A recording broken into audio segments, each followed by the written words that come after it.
Praise the lord. అందరికి వందనాలు. మన ప్రాతకాల ప్రార్థన ప్రారంభించుకుందాం. పిల్లరా, ప్రార్థన చేసుకుందాం. మహాపరిశుద్ధుడా, గొప్ప దేవా యేసయ్యా, మీకు స్తోత్రాలు వందనాలు ఆచరించుకుంటున్నాను. ఆయన దేవా, నిన్న నేడు నిరంతరం ఏకరీతిగా ఉంటూ దేవా మారని మార్పు లేని దేవుడిగా మీరు ఉంటున్న విధానం అంతటి కొరకు స్తోత్రాలు వందనాలు ఆచరించుకుంటున్నాం. దేవా, మీరు చేస్తున్నటువంటి గొప్ప కార్యాలు, మహత్ కార్యములు, అద్భుత కార్యములు సమస్తం కొరకు స్తోత్రాలు ఆచరించుకుంటున్నాం. దేవా, మాటల్లో శక్తి కలిగిన దేవుడు, ఇదిగో ప్రభా, మరొకసారి దేవా వేకువజామున మీ శక్తి గల నామాన్ని మేము స్తుతించడానికి, స్మరించడానికి, దేవా మీ శ్రేష్టమైన వాక్యం ధ్యానించడానికి మాకు ఇచ్చినటువంటి ఈ అనుకూలమైనటువంటి సమయం కొరకు మీ స్తోత్రాలు వందనాలు ఆచరించుకుంటున్నాం.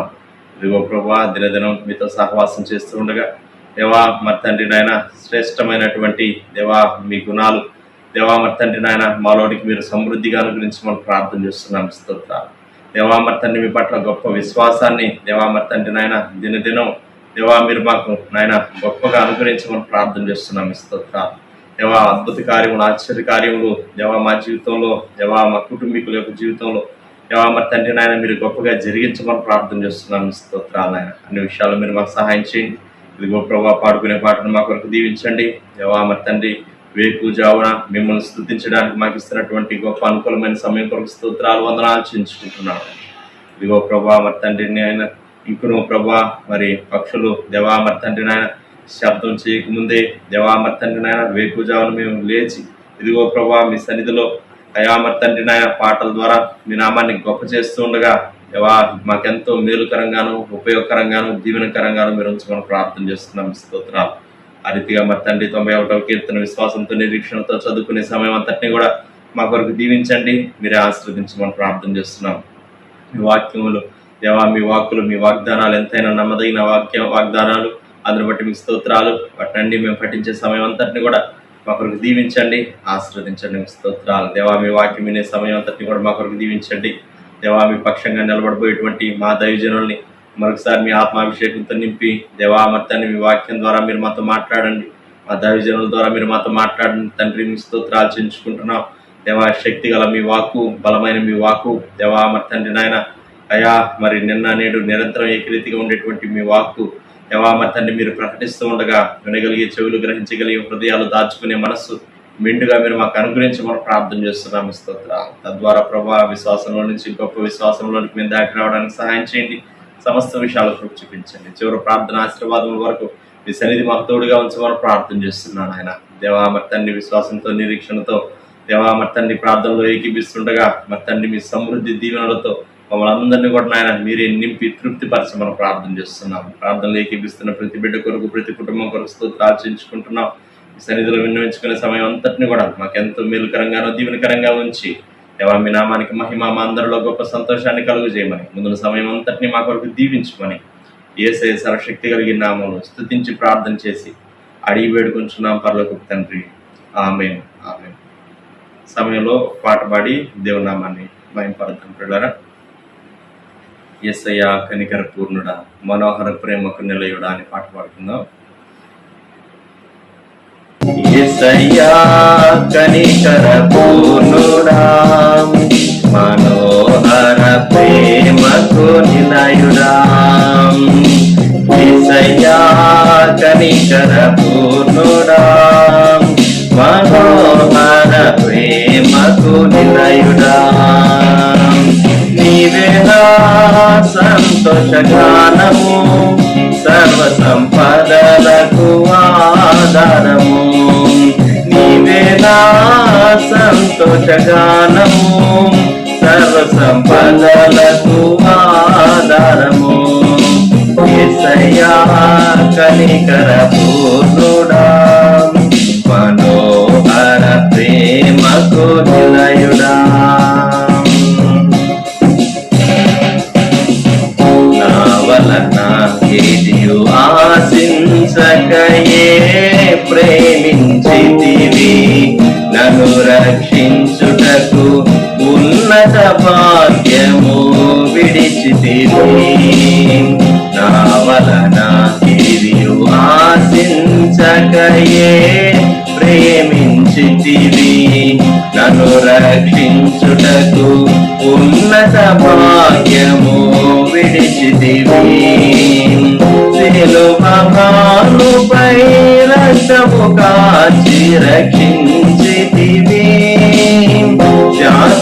కృప పొంది జీవింతును ఇలా నీ కొరకే.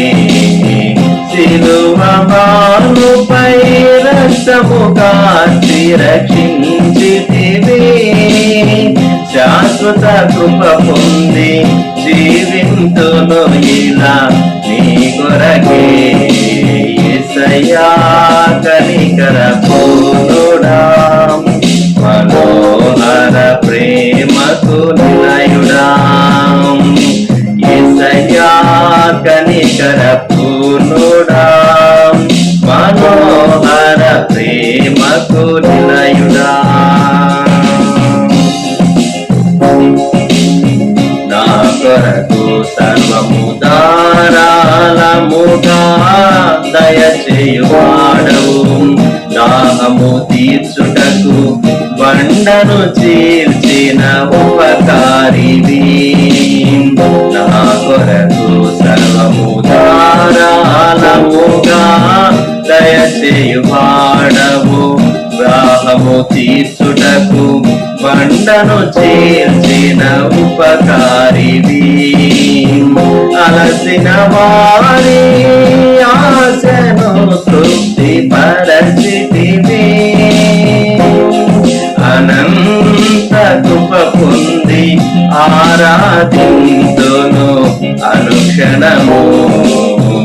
అలసిన వారి ఆశను తృప్తి పరచితివి,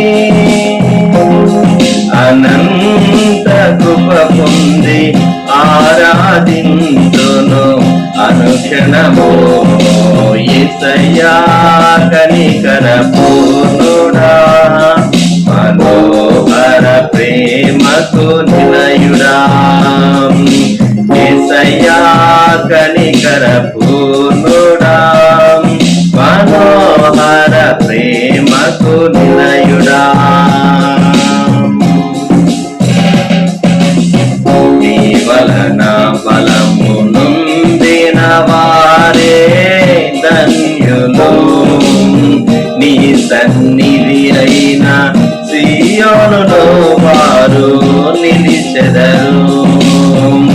నీ వలన బలము నొందిన వారే ధన్యులు, నీ సన్నిధి అయిన సియోనులో వారు నిలిచెదరు. నిలువరమైన రాజ్యములో నిన్ను చూచుటకు నిత్యము కృప పొంది సేవించెదను తుది వరకు. నిలువరమైన రాజ్యములో నిన్ను చూచుటకు నిత్యము కృప పొంది సేవించెదను తుది వరకు. యేసయ్యా కనికర పూర్ణుడా, మనోహర ప్రేమకు నిలయుడా. యేసయ్యా కనికర పూర్ణుడా, మనోహర ప్రేమకు నిలయుడా. నీవే నా సంతోషగానము, సర్వ సంపదలకు ఆధారము. నీవే నా సంతోషగానము, సర్వ సంపదలకు ఆధారము. ఆరాధనకు యోగ్యుడము, ఎల్ల వేళలా పూజ్యుడము. ఆరాధనకు యోగ్యుడము, ఎల్ల వేళలా పూజ్యుడము. ఎల్ల వేళలా పూజ్యుడము, ఆరాధనకు యోగ్యుడము. ఆరాధనకు యోగ్యుడము, ఎల్ల వేళలా పూజ్యుడము.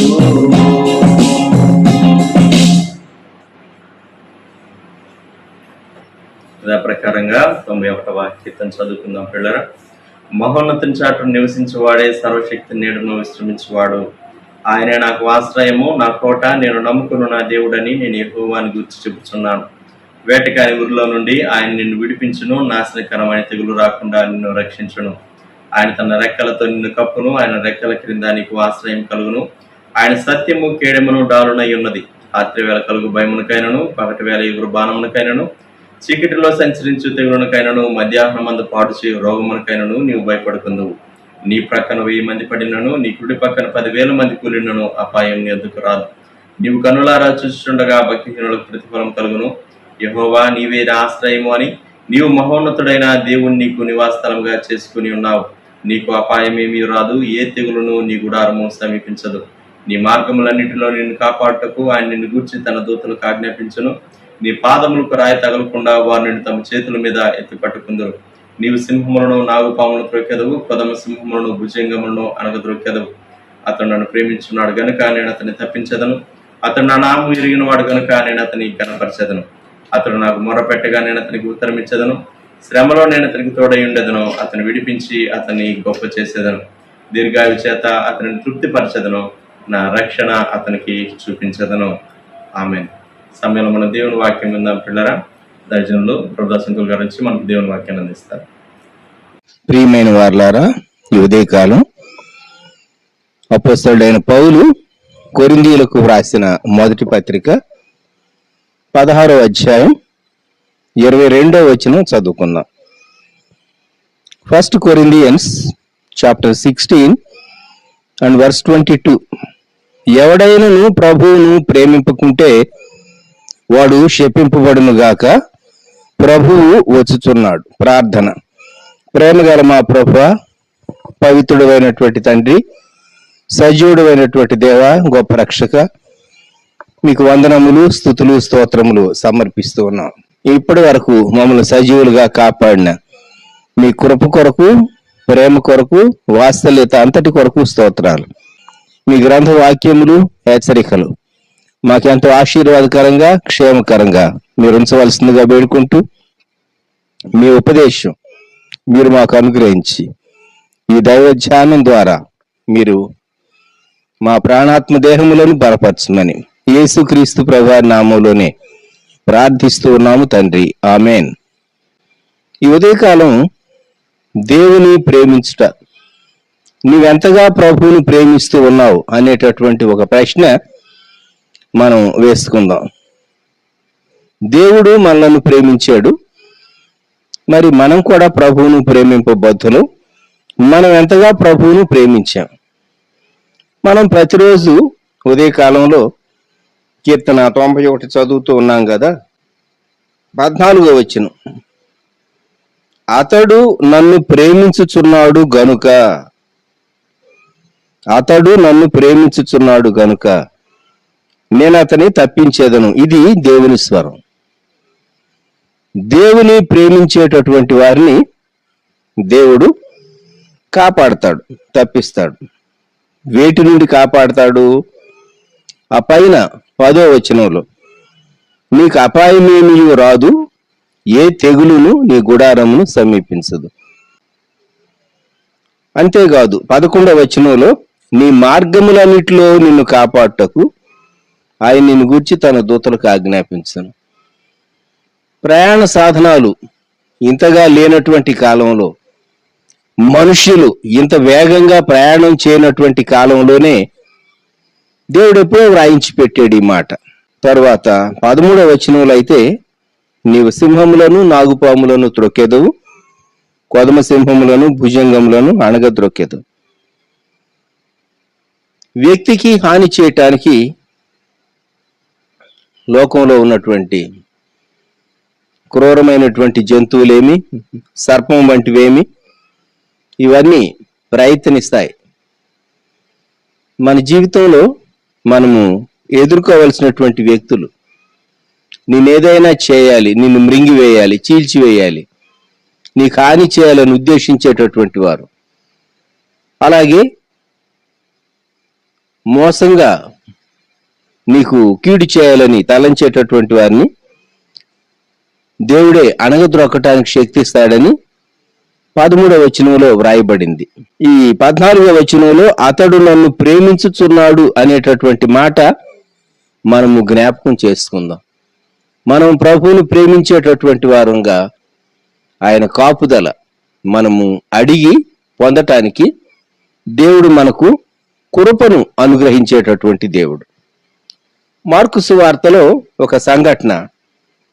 మార్కు సువార్త 12వ అధ్యాయం 28 నుండి చదువుతాను. శాస్త్రులలో ఒకడు వచ్చి వారు తర్కించుట విని ఆయన వారికి బాగుగా ఉత్తరం ఇచ్చినని గ్రహించి ఆజ్ఞలన్నిటిలో ప్రధానమైనదేదని ఆయనను అడిగాను. అందుకు యేసు, ప్రధానమైనది ఏదనగా, ఓ ఇశ్రాయేలు, వినుము. మన దేవుడైన ప్రభు, అద్వితీయ ప్రభు, నీవు నీ పూర్ణ హృదయముతోను, నీ పూర్ణ ఆత్మతోను, నీ పూర్ణ వివేకముతోను, నీ పూర్ణ బలముతోను నీ దేవుడైన ప్రభువును ప్రేమింపవలనన్నది ప్రధానమైన ఆజ్ఞ. ప్రభువును ప్రేమించు. ఎలాగూ? పూర్ణ హృదయం, పూర్ణ ఆత్మ, పూర్ణ వివేకం, పూర్ణ బలం. అంటే దీని అర్థం ఏంటి?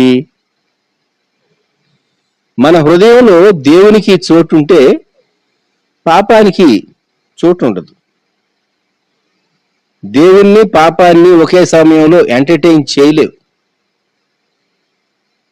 వెలుగు ఉన్న చోట చీకటి రావటానికి అవకాశం లేదు.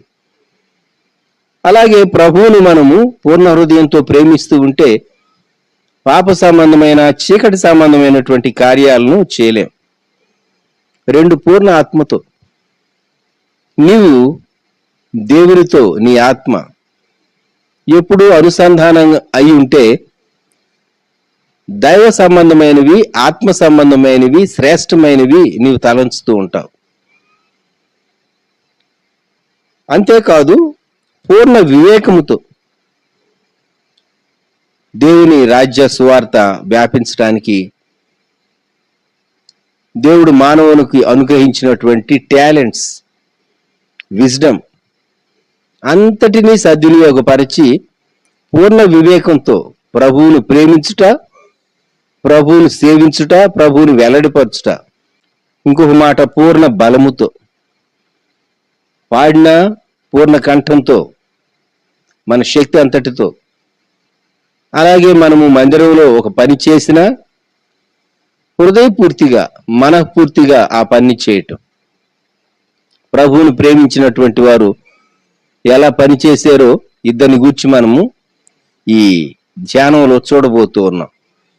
ఫిలిప్పీ పత్రిక 2వ అధ్యాయం 9వ వచనం నుండి, నేనును మీ క్షేమము తెలుసుకొని ధైర్యము తెచ్చుకుని నిమిత్తము తిమోతిని శీఘ్రముగా మీ యొద్దకు పంపుటకు ప్రభువైన యేసునందు నిరీక్షించుచున్నాను. మీ క్షేమ విషయమై నిజముగా చింతించువాడు అతని వంటి వాడెవడునూ నా యొద్ద లేడు.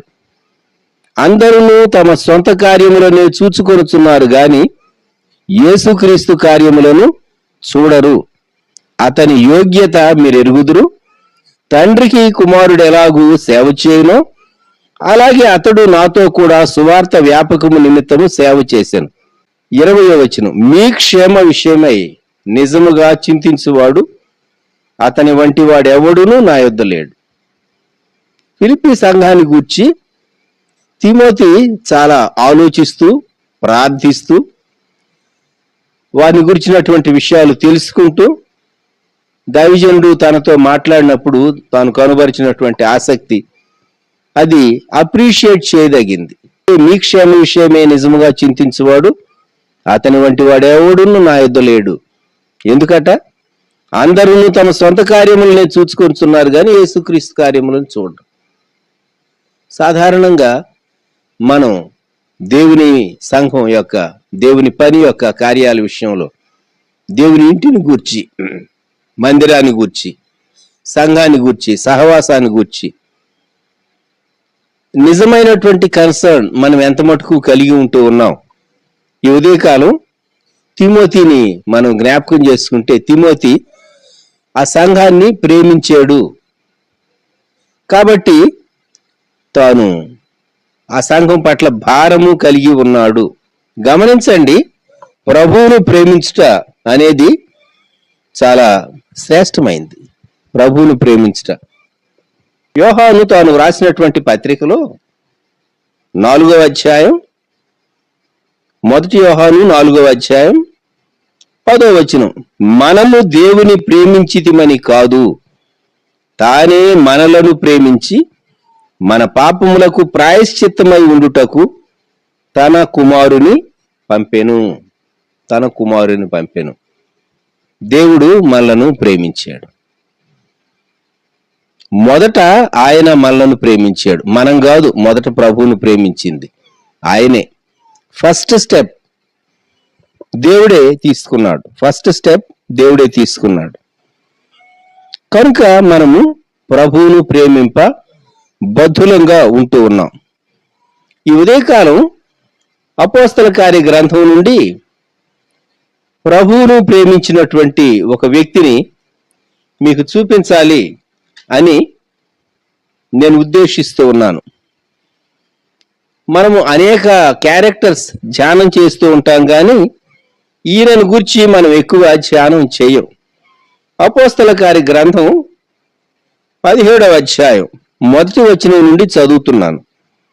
వారు అంఫిపొలి అపోల్లోనియా పట్టణముల మీదుగా వెళ్లి థెస్సలోనికకు వచ్చిరి. అక్కడ యూదుల సమాజ మందిరము ఒకటి ఉండెను. గనుక పౌలు తన వాడుక చొప్పున సమాజపు వారి వద్దకు వెళ్లి, క్రీస్తు శ్రమపడి మృతుల్లో నుండి లేచుట ఆవశ్యకమనియు, నేను మీకు ప్రచురము చేయు యేసే క్రీస్తయి ఉన్నాడనియు లేఖనముల్లో నుండి దృష్టాంతములనెత్తి విప్పి చెప్పుచు వారితో 3 విశ్రాంతి దినములు తర్కించుచుండెను. వారిలో కొందరు భక్తిపరులకు గ్రీసు దేశస్థుల్లో చాలా మందియు ఘనత గల స్త్రీలలో అనేకులను ఒప్పుకొని పౌలుతోనూ శీలతోనూ కలిసికొండ్రి.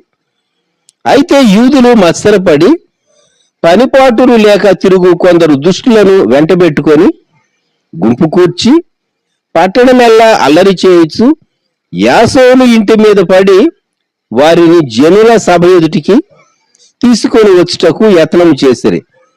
అయితే వారు కనబడనందున యాసోనును మరికొందరు సహోదరులను ఆ పట్టణపు అధికారుల వద్దకు ఈడ్చుకొని పోయి, భూలోకమును తలక్రిందు చేసిన వీరు ఇక్కడికి కూడా వచ్చి ఉన్నారు. యాసోను వీరిని చేర్చుకొని ఉన్నాడు. వీరందరూ యేసు అని వేరొక రాజు ఉన్నాడని చెప్పి కైసరు చట్టములకు విరోధముగా నడుచుకొని వారు అని కేకలు వేసిరి. ఈ మాటలు వినుచున్న జనసమూహమును పట్టణపు అధికారులను కలవరపరచిరి. వారు యాసోను వద్దను మిగిలిన వారి వద్దను జామీను తీసుకొని వారిని విడుదల చేసిరి. యాసోను తెలుగులో, ఇంగ్లీష్లో జేసన్ అనేటటువంటి పేరు కలిగిన ఈ వ్యక్తిని గురించి మనము కొన్ని నిమిషాలు ధ్యానం చేయబోతూ ఉన్నాం. పౌలు శీల వారు థెస్సలోనికకు వచ్చారు. థెస్సలోనికలో జరిగినటువంటి పరిస్థితిని గురించి మనం ఇప్పుడు అపోస్తల కార్యం 17వ అధ్యాయంలో చూస్తూ ఉన్నాం. ఇక్కడ థెస్సలోనిక పట్టణంలో పౌలు శీల వీరు సమాజ మందిరం దగ్గరకు వెళ్ళారు. ఇక్కడ యాసోనును గూర్చి మనము ఏం చదువుతామంటే 5వ వచనం, యూదులు మత్సరపడి. యూదుల్లో కొందరేమో యేసు ప్రభు దేవుడని, ఆయనను యూదులు సిలువ వేసి చంపారని కొందరు రియలైజ్ అయ్యారు. కానీ కొందరు ఆ విషయాన్ని అంగీకరించలేదు.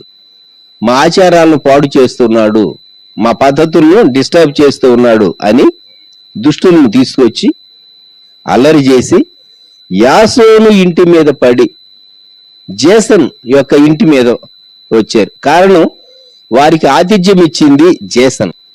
అయితే పౌలుకు శీలకు ఆతిథ్యం ఇచ్చినటువంటి వ్యక్తి జేసన్. రెండవది, వీరికి ఆతిథ్యం ఇవ్వటము అంటే తనకు రిస్క్ అని తెలిసి ఉండి కూడా తాను ఆ రిస్క్ తీసుకోవటానికి ఇష్టపడ్డాడు. తాను అనుకున్నటువంటి సమస్య తలెత్తనే ఎత్తింది. అందుకే 6వ వచనంలో పౌలు శీల కనబడనందున యాసోనును కొందరు సహోదరులను ఆ పట్టణపు అధికారుల వద్దకు ఈడ్చుకొని పోయి, తనతో పాటు కొందరు సహోదరులు ఉన్నారు. దైవజనులు జాన్ కెనడీ గారు ఒక ఫ్రేజ్ వాడేవాడు, companies of God's people. The torch of his testimony అనేటటువంటి పుస్తకాన్ని, సంఘ చరిత్రను దైవజనులు జాన్ కెనడీ గారు వ్రాశాడు. మరి యాసోనుతో ఉన్నటువంటి కొందరు సహోదరులు, అంటే a small company of God's people, ఒక చిన్న గుంపు, ప్రభువును ప్రేమించేటటువంటి ఒక చిన్న గుంపు, యాసోనును కొందరు సహోదరులను అథారిటీస్ దగ్గరికి తీసుకుని వెళ్ళి ఏమన్నారు? భూలోకమును తలక్రిందులు చేసిన వీరు ఇక్కడికి కూడా వచ్చి ఉన్నారు, యాసోను వీరిని చేర్చుకుని ఉన్నాడు. యాసోను లేక జేసన్ వీరిని చేర్చుకున్నాడు, అది ఎలిగేషన్. వీరికి ఆశ్రయం ఇచ్చాడు, వీరికి ఆతిథ్యం ఇచ్చాడు. అంతేకాదు 9వ వచనంలో జామీన్ తీసుకున్నారు, ష్యూరిటీ. వారి వలన, పౌలు వలన, శీల వలన పట్టణంలో ఏదైనా గలిబిలి సంభవిస్తే, ఏదైనా నష్టం సంభవిస్తే, వారి మీద ఏదైనా నేరం మోపబడితే, అవసరమైతే వారిని తీసుకుని వచ్చి న్యాయాధిపతులు ఎదుట ప్రొడ్యూస్ చేయాలి, అధికారులు ఎదుట ప్రొడ్యూస్ చేయాలి. ఆ బాధ్యత ఎవరిది? జేసన్ది. జేసన్ అనేటటువంటి పేరుకు తాను యూదుడు. జేసన్ అనే పేరుకు అర్థం, యెహోషువ అనే పేరుకి ఏ అర్థం ఉన్నదో జేసన్ అనేటటువంటి పేరుకు రక్షకుడు అని అదే అర్థం ఉన్నది. జేసన్ తాను రిస్క్ తీసుకున్నాడు. తను అధికారుల దగ్గర తీసుకుని వెళితే వారికి నాకు సంబంధం లేదు అని చెప్పేసేసి తప్పించుకోవడానికి ప్రయత్నం చేయలేదు. Jason he stood for the test and he proved himself. చక్కగా తాను యేసు ప్రభువును ప్రేమించేటటువంటి వ్యక్తి అని రుజువుపరుచుకున్నాడు. ఆశ్రయం ఇవ్వటం ద్వారా, ఆతిథ్యం ఇవ్వటం ద్వారా. యేసుక్రీస్తు ప్రభు నామంలో కష్టము, శ్రమ అనుభవించడానికి తాను అధికారుల యొద్ద నిలువబడవలసి వచ్చినప్పుడు, ఎందుకంటే వీళ్ళు వచ్చి కొన్ని రోజులు వాక్యం చెప్పేసేసి వెళ్ళిపోతారు, తర్వాత కాన్సిక్వెన్సెస్ ఫేస్ చేయవలసింది ఎవరు? జేసనే. మనము దేవుని కొరకు రిస్క్ టేకర్స్గా ఉండాలి. రిస్క్ టేకర్స్గా ఉన్నప్పుడు ఒకటి క్రిటిసిజం వస్తుంది, రెండవది ఈడ్చుకొని పోయారు అధికారుల దగ్గరకు అన్నారు. అధికారుల దగ్గరికి ఈడ్చుకొని పోవటం. కొన్ని మార్లు మన సుపీరియర్స్ మనల్ని గమనిస్తూ ఉంటారు, లేక పట్టణాధికారులు మనల్ని గమనిస్తూ ఉంటారు. కొన్ని మార్లు దేవుని కొరకు రిస్క్ తీసుకోవటం అంటే ఎక్కడో చరిత్రలో ఉన్నటువంటి యాసోనును గురించి మీకు చెప్పటం మాత్రమే కాదు, కానీ దేవుని కొరకు నీవు రిస్క్ తీసుకుంటే దేవుడు నిన్ను ఎలాగూ బలపరిచి నిలవబెడతాడు అనేది ఒక సజీవమైనటువంటి సాక్ష్యం. జ్ఞాపకం పెట్టుకోండి, దేవుడు ఎలాగూ నిలవబెడతాడు. జేసన్ తాను ఆతిథ్యం ఇచ్చాడు. తెస్సలోనికలో తరువాతి కాలంలో సంఘం వచ్చింది. పౌలు భక్తుడు అన్నాడు, మీరు గొప్ప ఉపద్రవంలో వాక్యం అంగీకరించారు. దేవుడు వాడుకున్నటువంటి సాధనం జేసన్. తాను జామీను కూడా ఇచ్చాడు, ష్యూరిటీ ఇచ్చాడు. కొన్ని మార్లు దేవుని కొరకు, దేవుని సంఘం కొరకు నీకున్నటువంటి వనరులను సహా సెక్యూరిటీగా పెట్టవలసి వచ్చినప్పుడు అది చాలా గొప్ప అనుభవం. గొప్ప అనుభవం అది. జేసన్కు ఇల్లు ఉన్నది, సొంత ఇల్లు ఉన్నది. అందుకే తను సెక్యూరిటీగా తాను ఇచ్చినటువంటి సెక్యూరిటీ బాండ్, ఈ పట్టణంలో ఏదైనా సంభవిస్తే వారిద్దరిని మీ ఎదుట ప్రొడ్యూస్ చేస్తాను అని చెప్పి జేసన్ ఎగ్జిక్యూట్ చేసినటువంటి ఆ సెక్యూరిటీ బాండ్ అథారిటీస్ యాక్సెప్ట్ చేశారు. దేవుని కొరకు పూట పడగలవా? దేవుని కొరకు పూట పడగలవా? ఆలోచించండి. మనం మన జీవితంలో దేవుని దీవెన చూడాలి అంటే కొన్ని పద్ధతులు ఉన్నాయి.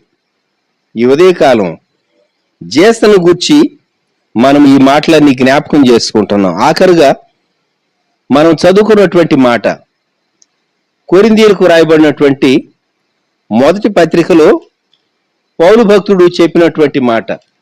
నూతన నిబంధనలో ఇటువంటి మాట ఆయన ఎందుకు రాశాడా అని అనిపిస్తుంది. 1 కొరింథీ 16వ అధ్యాయం 21-22 పౌలును నేను నా చేత్తోనే వందనం వచనం వ్రాయిస్తున్నాను, ఎవడైనను ప్రభువును ప్రేమింపకుంటే వాడు శపింపబడును గాక, కామబెట్టి సెమికోలన్, ప్రభువు వచ్చుచున్నాడు. క్రింద ఆదిమ భాషలో మరన్ ఆత అనగా ప్రభువు వచ్చుచున్నాడు, లేక ప్రభు వచ్చి ఉన్నాడు, లేక ప్రభు రమ్ము, 3 టెన్సులు.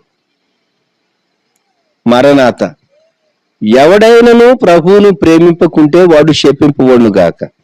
ఎందుకు ఈ మాట వ్రాసాడు? గ్రీకు భాషలో ఎనతీమా అనేటటువంటి పదం శపింపబడును గాక అనే పదం మూల భాషలో వాడబడింది.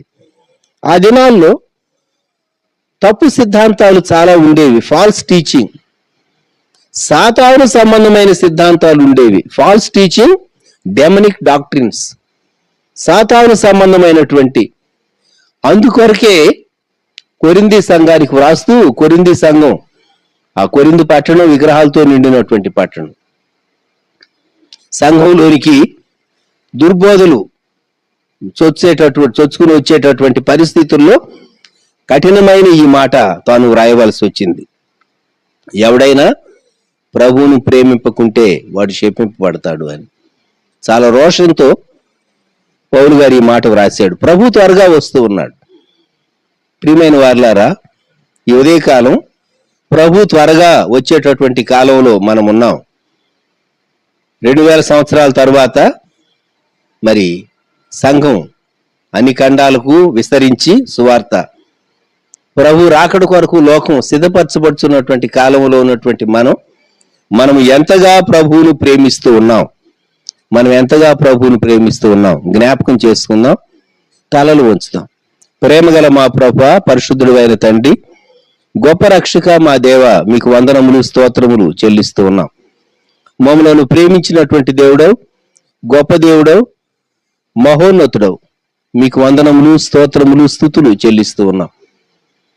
మేము మిమ్మల్ని ఎలా ప్రేమించాలో ధర్మశాస్త్రం యొక్క సారం పూర్ణ ఆత్మతో, పూర్ణ బలముతో, పూర్ణ వివేకంతో, పూర్ణ హృదయంతో మేము ప్రభువుని ఎలా ప్రేమించాలో మీరు మాకు జ్ఞాపకం చేసినందుకు స్తోత్రాలు.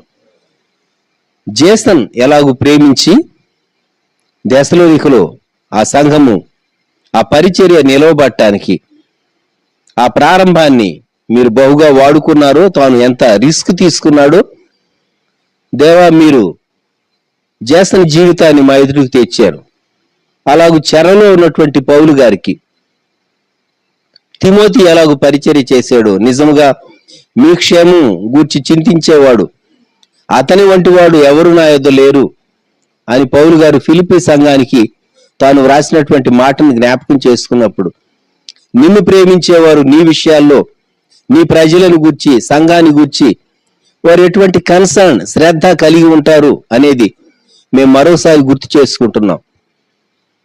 మేము మిమ్మల్ని ప్రేమించే వారంగా, మీ మాటలు గైకొనే వారంగా, మీ కొరకు జీవించే వారంగా ఉండటానికి సహాయం దయచేయమని ప్రార్థిస్తూ ఉన్నాం. ఈ ప్రాతకాల సమయంలో వ్యూ చేసేటటువంటి మీ బిడ్డలందరినీ మీరు ఆశీర్వదించండి, దీవించండి. వారి కుటుంబాలను జ్ఞాపకం చేసుకోండి. క్రైస్తవ సంఘాలను, తండ్రి పరిచర్యను, మా కుటుంబాలను, మేము ఉన్నటువంటి రాష్ట్రాలను, మా దేశాన్ని మీరు దయతో జ్ఞాపకం చేసుకోండి. ప్రపంచ దేశాలను జ్ఞాపకం చేసుకోండి.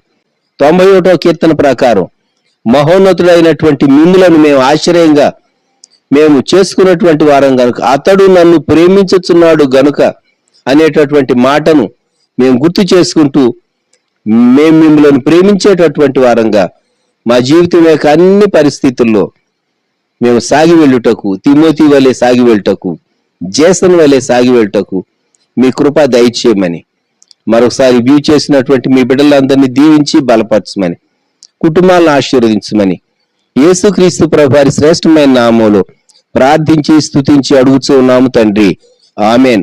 మన ప్రభు అయిన యేసుక్రీస్తు వారి కృప, తండ్రి అయిన దేవుని ప్రేమ, పరిశుద్ధాత్ముని అన్యోన్య సహవాసం సదాకాలం సంఘమునకు తోడై ఉండును గాక. ఆమెన్.